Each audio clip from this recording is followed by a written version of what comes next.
You won't believe this story, but here goes. 3 years ago, my ex-wife Linda walked away from our marriage with everything.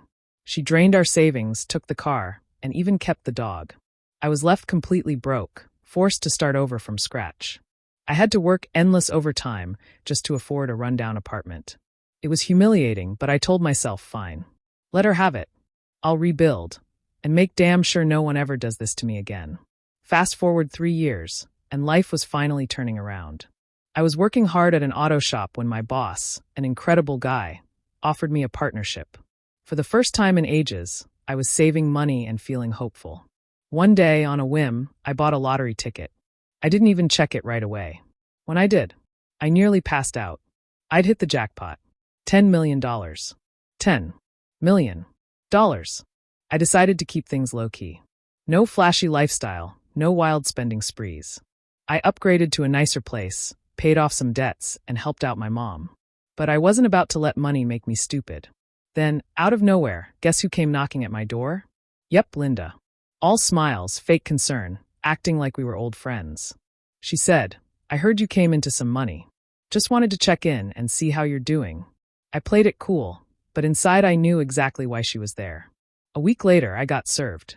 Linda was taking me to court, claiming she was entitled to half my lottery winnings because, and I quote, "our marriage contributed to his success."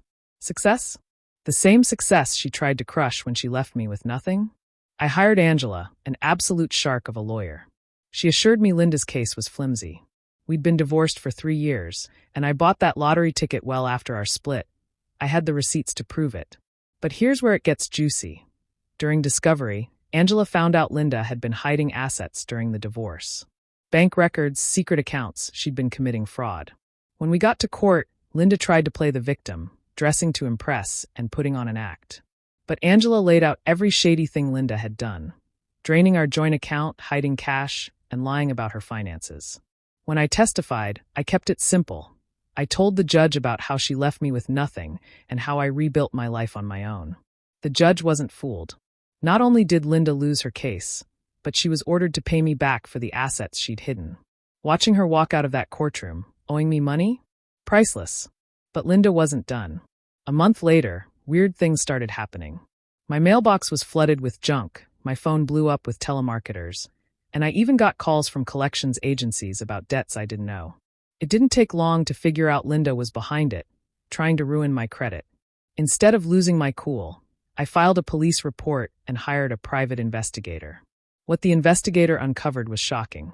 Linda wasn't just messing with me, she was running scams on other people too. Fake GoFundMe campaigns, posing as someone needing medical help. It was disgusting. Armed with evidence, I handed everything to my lawyer and the police. Linda was arrested for fraud. At her trial, I showed up just to see her face when the charges were read. She looked stunned, like she couldn't believe I'd outsmarted her. But what did she expect? Karma doesn't play favorites. Linda ended up with a hefty fine, probation, and a criminal record. Now I'm finally free. My life is drama-free, my business is thriving, and my peace of mind is intact. Every so often, I think about Linda and wonder if she's learned her lesson.